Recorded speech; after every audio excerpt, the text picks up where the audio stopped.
In the heart of the untamed forest, an alpha wolf pack is on a hunt.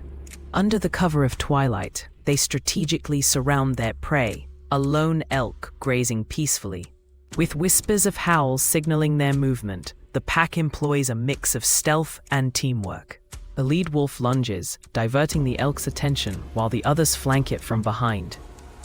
As the chase intensifies, the elk uses its powerful legs for a desperate escape.